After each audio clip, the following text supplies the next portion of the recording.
this might finally be the system to make people replace their Steam Decks. Let's discuss.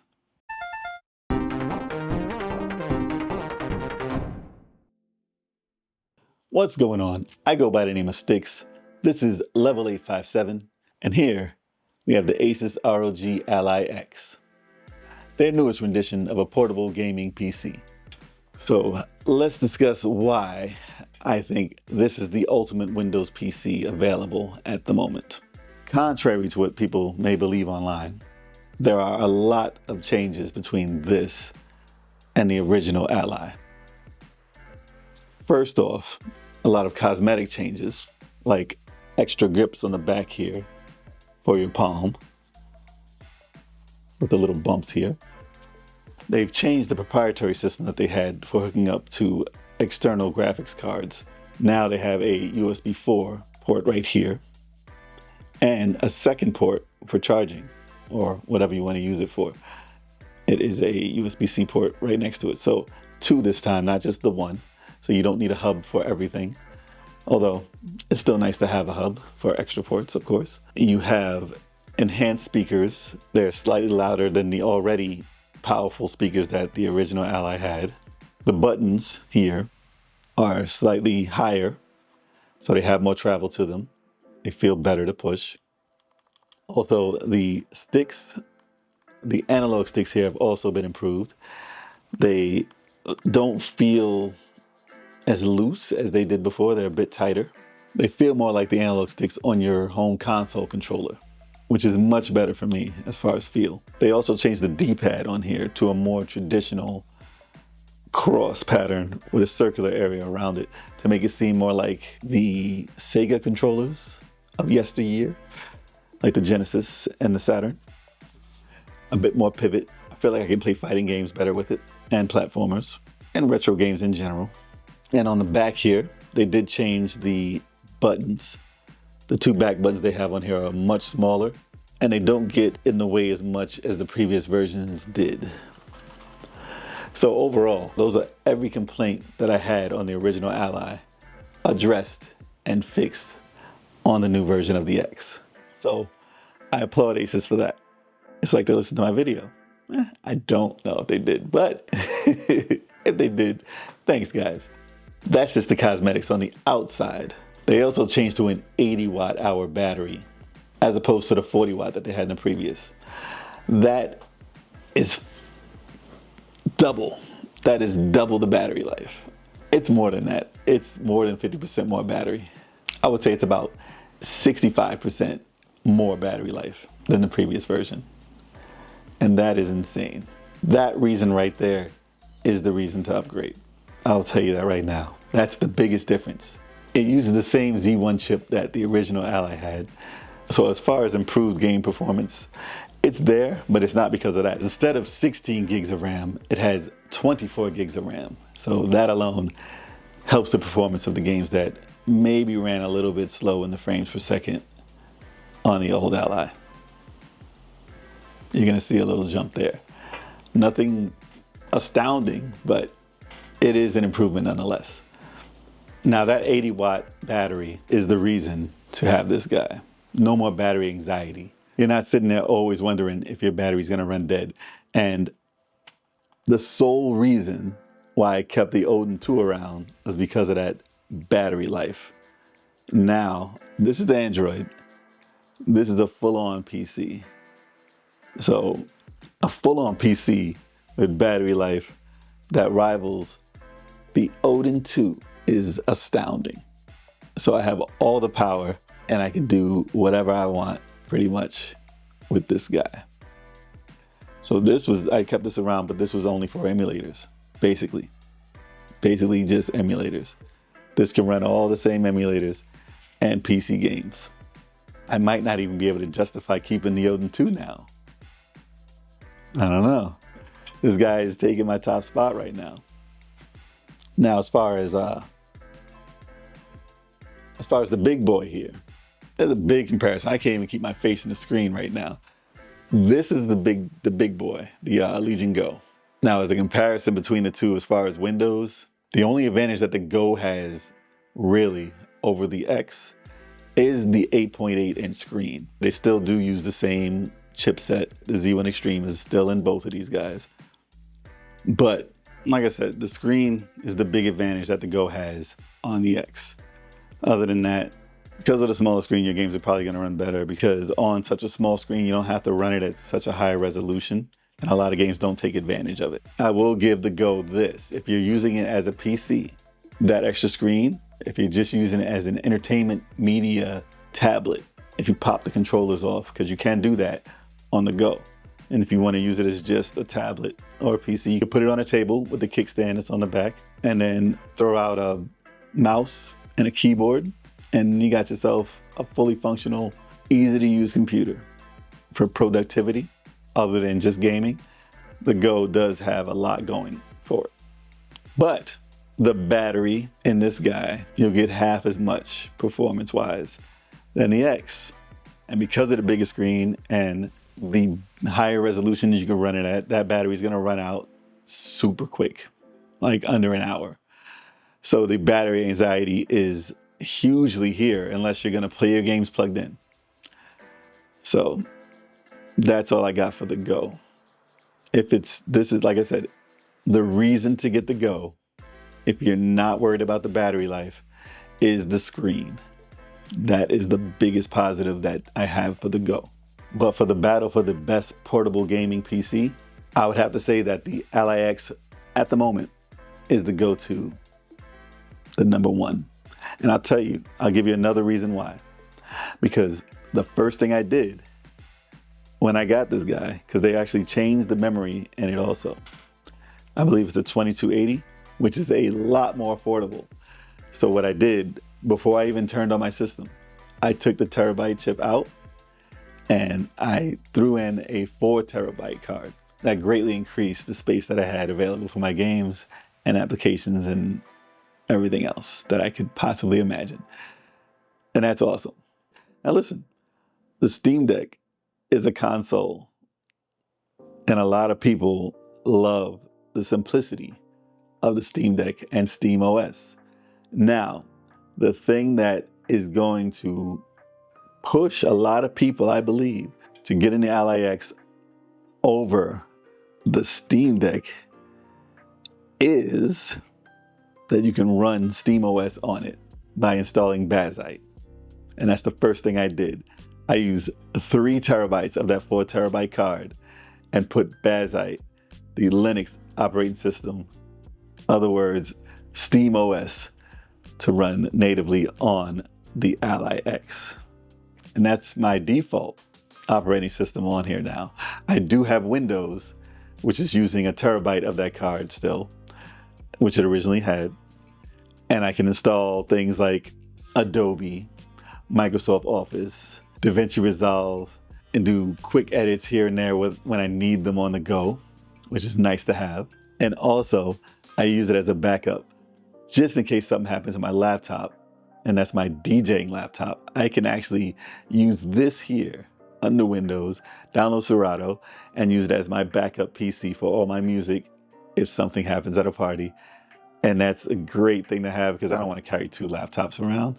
This is much more feasible in the moment, and it's great to have a backup.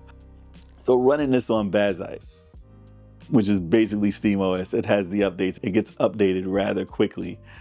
As far as I can tell, I haven't found anything wrong with the operating system. It is compatible completely with the Ally X from day one. I mean, that's great. It's great because I did use it on a Lenovo Go maybe 2 months ago or so, and I felt that it didn't run as good as I'd like it because my fans were ramping up super loud and the heat, I don't know, it just didn't handle the heat that it was producing. And I had to get rid of it off the go as it gets updated constantly. So it probably runs much better now. So if you wanted something that is an easy experience as far as just downloading your game and you want it to be a console-like experience, then use SteamOS, aka Bazzite, on your Windows portable PCs. It's great. And as far as which is better, running games, Windows, or Bazzite, They're pretty much on par with each other. I haven't really found a game that runs much better on Windows. Obviously, the games that are compatible with Windows and not compatible with Steam OS, just switch over to Windows and you can play those games. So if there is an occasional game that runs better on Windows, you can switch it over. And there's tutorials online. It shows you how to do all this stuff. It's pretty easy. It only takes maybe about 20 minutes of your time. Just follow the instructions to a T. It's not that hard. Using Bazzite on this makes it pretty much a Steamdeck 2 if you don't use the trackpads, which I didn't use much of. I didn't use the trackpads at all. For me, if trackpads are vital to your use on these games, then stick to the Steamdeck. But if it's not, and you don't use that at all, this is basically a Steamdeck 2. As far as power, it's great. It runs everything you possibly want right now, including newer games. You can run them at 1080p instead of 800p, or you can run it at 720p and get more performance out of it. It's great. So any complaints that a lot of people had and said, I just want Steam OS, that's why I got the Steamdeck. If that's your reasoning and you want a more powerful Steamdeck that is not super heavy like the Lenovo Go, then the Ally X is the one for you. Because that's another downfall of the Go. It is heavy. And although they added double the battery life, they increased the battery size on here, they lowered the weight of the body itself. So it's not super heavy. So to counteract on the battery being bigger in here, weighing it down, they made the body lighter so that you don't feel it as much. And you really don't. You don't feel it as much. It's slightly heavier. As far as the screen, it's not OLED, but it is still a VRR screen, 120 hertz, the same one that it had on the original, and it got so much praise over for having that screen. I know a lot of people online are like, oh, if it's not OLED, I'm not gonna get it. But that's the same thing they said when all the other screens came out and they weren't VRR. They said, oh, I'm not buying it if it's not VRR. That's a variable refresh rate for those who don't know. That improves the frames per second on all these games, and it's a great thing to have. Obviously, yes, if I can have an affordable OLED screen that has VRR, that's what everybody is dreaming of. But you know, they wanted to keep the price down, so it's not over $1,000. So yeah, I'm sure people would spend it if it was available, but they wanted to keep it somewhat affordable. And now here's the thing, it's $800. Some people think that's a bit much to spend on a portable gaming system, but it's $150 more than what the original Ally costs now, which is $650. Some people are asking if it's worth it for the upgrade. For everything that they changed, I believe that it is. So if you bought the original and then you say, all right, I want longer battery because the battery life is something that I'm not happy with. You buy an external battery, a 100-watt battery. So that's gonna cost you anywhere from $60 to $100 more off the bat. So that's $750 is gonna cost you for everything, the original plus the battery. Now, say that instead of the 512 gigs that it came with before, you want the terabyte. A terabyte drive or memory card. Those can each both cost you $100 more. So that's $200 plus the $650. That's more than $150 more for the upgrade. So you're spending $200 instead of the $150. So it doesn't make much sense if you're looking to upgrade and get the same thing that you're getting with the X. So I believe it's worth it. $150 more gets you all the improvements internally and externally. It's ridiculous. I think it's a great upgrade. Like I said, they went in and fixed every complaint I had about the original Ally, and I couldn't be happier. Now, the two gripes that I do have with this, because it's not all, I can't be completely positive, right? It's the internet. I wish that it came with a case. It doesn't come with a case. So you do have to buy one if you want one. Doesn't come with a screen protector. None of them do. I got one. As soon as they're available, I think I'm gonna pick up some grips from Etsy or somewhere. Whoever can 3D print these things for me, because I know they don't make them from Asus. But yeah, I would like to get some grips on here to hold my pinky on the bottom here. I would just like to have a better grip on there, more comfortable, and it'll have less fatigue on my hands, because if I am playing a lot at the way that the grip is, although better than the original, it's still going to give me fatigue on my right hand more than the left for some reason. But yeah, I would like to pick up some Etsy grips as soon as they're available for this guy. I think it'll make that 100% better. And we'll see. Or, you know, if they have a case that adds it. But I don't want to add the weight of a case onto this guy. So I think I'll just stick with the grips as soon as they're available. All right, now if you want to see some comparisons between, you know, performance of some games, I'll show you on the Go and the Ally. So let's check it out. Performance time. Let us begin. All right, let's kick it off with some Street Fighter 6 on the ROG Ally X. Yeah.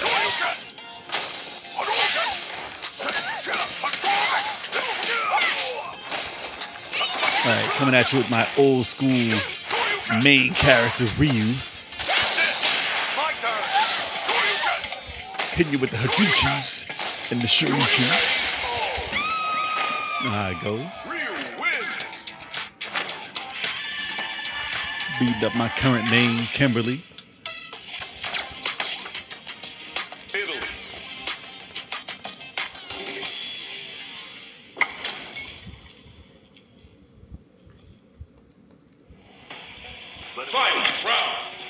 Fight. All right, now before we get into this, let's go to options. All right, let's change this. All right, it's on, there you go, 1080p. And then let's just move that up. Internal resolutions, leave it at 4. And then I'll leave the rest as is. Leave it there for you guys to see. Change lighting quality, ultra high. Pushing this as far as it can go right now. For portable, come on, man. All right, let's go jump into an Acct fight. Time to erase. Oh, yeah. We got the 20 second up top there. It is at a constant 60. Looking good, looking good. Listen, I'm not a pro. I got some combos. Yeah. Perfect. That's how the show improves. Who wants some? All right. I'm satisfied with that. Now let's go over to some Legion Go. Same game, Street Fighter 6.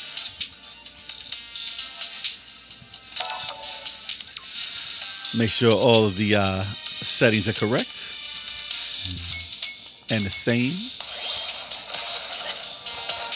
And I am floaty, so let's change something. We will bring that back down to 4. So it's exactly the same as what we had on the Ally. Boom.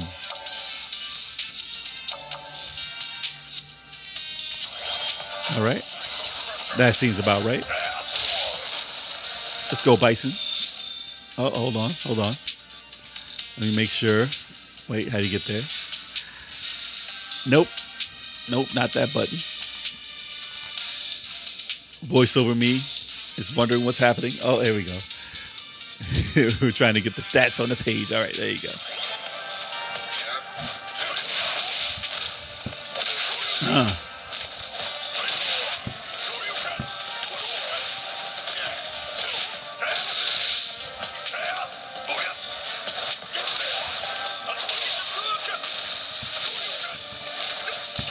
All right.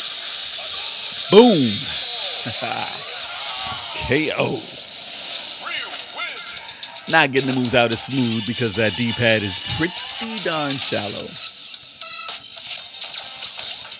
Still got it. Still got the W.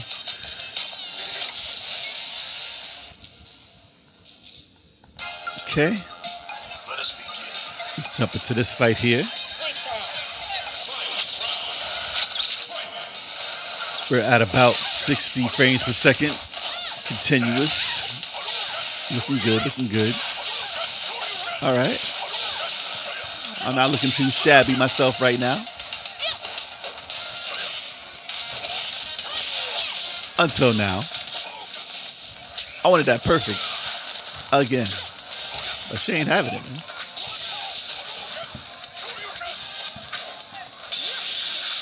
Earn her lanky legs.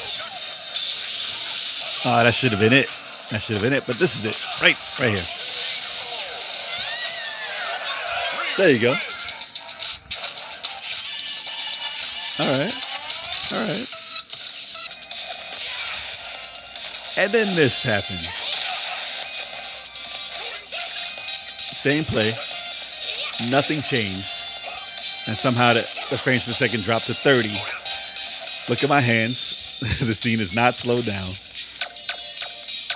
I'll show you the settings. Same 1080p. Same everything here. Yep. I don't know why it happens. It happens randomly, and this is not the first time it's happened. So I'm glad it happened while I was recording, so you guys can see what's going on. So if anyone knows what I could have possibly done to change this or why it happens on the Legion Go, then leave it in the comments. I'd like to know a fix besides restarting the system. Like, what happened there? I've seen it happen in a single player mode on the story mode. So I would just lower the settings and it would run better. But right now, there's no reason. All right, let's jump into Elden Ring.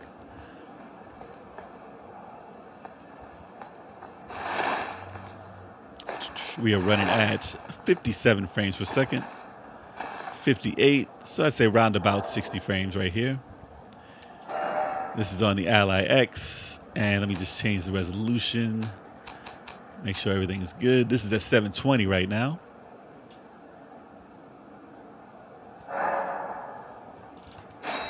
We are now at 1080p. I should have probably run this in borderless window, because usually things run better that way. But at 1080p, we are at 47 to 50-ish frames a second, which is not bad, but I could probably lower a setting or two and get it to a 60 constant. Over 30, but not quite 60 on here.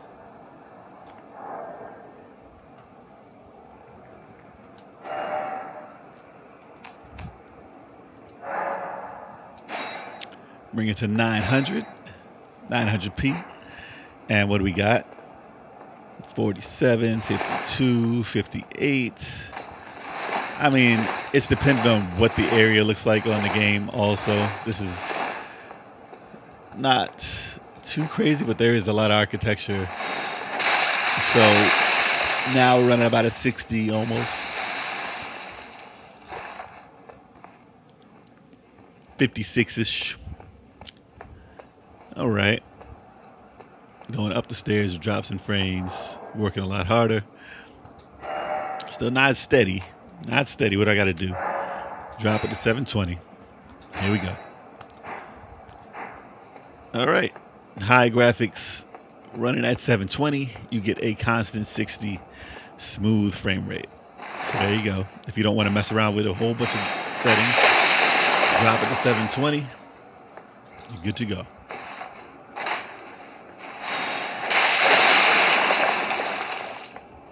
But I'm sure with some tweaks, you can get that to run at 60 at other frame rates.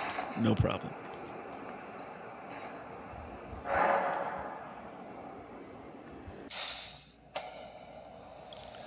Let's try it on the go. What do we got? We're running at about 54 frames per second here. 59. All right. What were we at? We were on 800p. Okay. On high settings.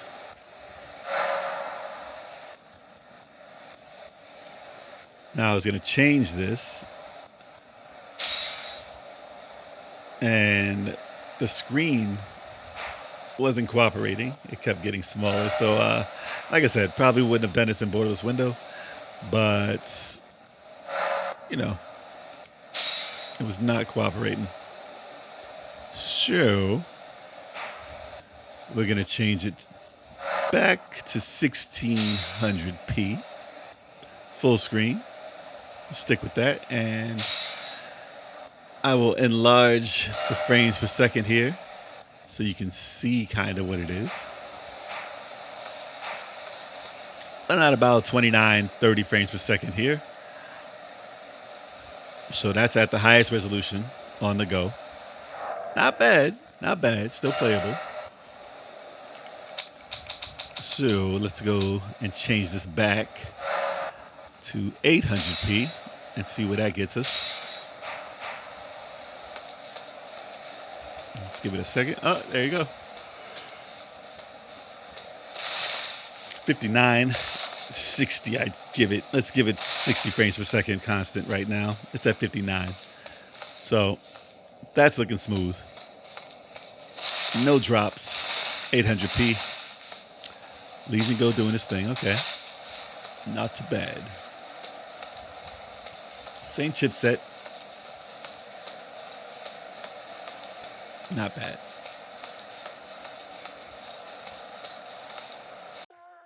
So while we're here checking the options here in GTA, let's go over the RMA stuff and customer service stuff that Asus has had.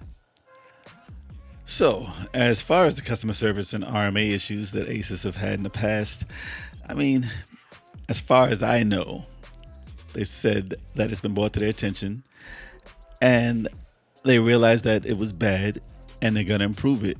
Who's to say? We'll have to wait and see. But I bought my Ally X from Best Buy and I have 2-year protection on it if anything was to happen. So I could just take it right back and exchange it if anything were to happen. But what I've been seeing so far, which in all honesty hasn't been a lot of time overall, I haven't seen many system breaking issues like the memory card problem they had with the first Ally. Issues that I have been seeing so far online are people having squeaky trigger buttons and squeaky D-pads. Both the problems that I currently don't have with my Ally X. So if possible, I suggest you buy yours from Best Buy to sidestep any problems that could occur with Asus and their customer service. But hopefully they'll improve like they said they would. Time will tell. Now let's get to the game. Now we're back with some Grand Theft Auto 5. And we are running silky smooth right now. And we are about at 106, 107, about 100 frames per second right now. We are going to jump back around to 120 frames per second right now on a handheld system. That's pretty incredible. So yeah, we're at 121, 120. That is real good.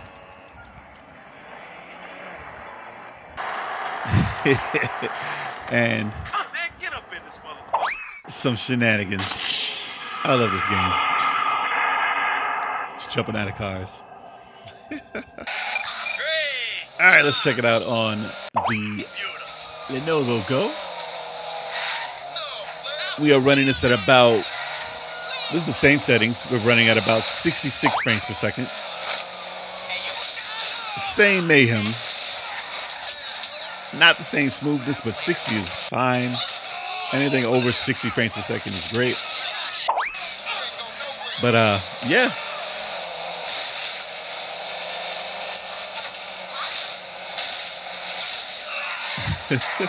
Jeez. I don't play this game enough. I need to play it more just to do stuff like this all day. Look at that bike. Savage. Get him. And caught in the face. Whip the elbow. Nah, take that. Take that. You ain't getting up. You ain't getting up. Give me a bike.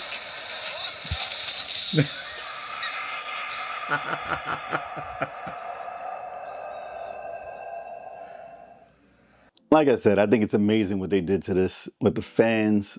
It's ridiculous. They made them smaller, but they made them more efficient and lighter, like I said, for the whole weight of the entire thing. But it's completely cool. The fans on the Legion Go sound like an airplane. They're super loud. So keeping that cool, it has to put in some work. But on the Ally X, the fans are just like the first one. They're super silent. I don't know what black magic they use, but it's incredible. Another problem that they had with the original Ally that they fixed was the memory card problem. All the corrupt memory modules and all the corrupt cards that it was doing. That is no longer a problem as far as I can tell. I've been using this thing every day pretty much for the past 2 weeks, and running all my stuff, downloading to the card, running off the card. It's great. They moved it over. There's no problems whatsoever with it anymore. So I don't know what they did, but they listened and they fixed it, because that was a big problem with the first one. The reason why I didn't keep it around for a long time, because I didn't know if it was going to kill my terabyte cards, and those are expensive cards. Now you can use them. So yeah, good on them for fixing that. The primary reason why I want to run SteamOS on here, Bazzite, is there's not a lot of stuff going on in the background like it would be in Windows. So you get a lot more of your resources available. And this little thing right here, sleep mode. So you hit the power button, it actually goes into a rest mode where it just sips at your battery life, super slow, and it pauses your game. And that works now, unlike in standby mode on Windows, where if you come back, your game might be off and you can't start the part where you're at, which primarily is a big thing for handheld gaming if you have to do something. So with Bazzite, same with Steamdeck, you hit the power button, boom, you're right back. You're right back to where you are. Obviously it's not in a game right now, but it pops you right back to where you were. Easy as that. And that is a huge reason why I keep Bazzite as the operating system to run on the Ally X. Another thing about having Windows and Bazzite dual booting is, do I have to download the games on each partition doubled up? And a cool answer to that is no, because I can have the same games run on both operating systems from one memory card. So say I have a whole bunch of games downloaded on my memory card for Windows. When I switch to Bazzite, Bazzite reads from the same memory card, the same games, and I can still use those no problem, which is awesome. And if you're using cloud saves, it's gonna go there to save the game anyway, so you're good to go. So, one less problem. So yeah, man, with Bazzite in tow, I gotta say, this is the system that made me not care if I had a Steamdeck or not. Finally. Now, is it good enough for you? We'll see. Even if it's not the system that makes you finally sell your Steamdeck, this is the first handheld since that makes you think maybe I will. I think after some time and after using this, and after using it the way the battery lets you, a lot of people are gonna either get rid of their Steamdeck, or it's gonna be collecting dust somewhere in a corner of a room. And we'll hear a lot more about it. I think we will. So yeah, this is the one for me. Now will it be the one for you? That's all I got for you guys. If y'all want to hear more or have any questions, leave it in the comments below. This is Stikz from Level 857, signing off. Till next time. Peace. Level 857.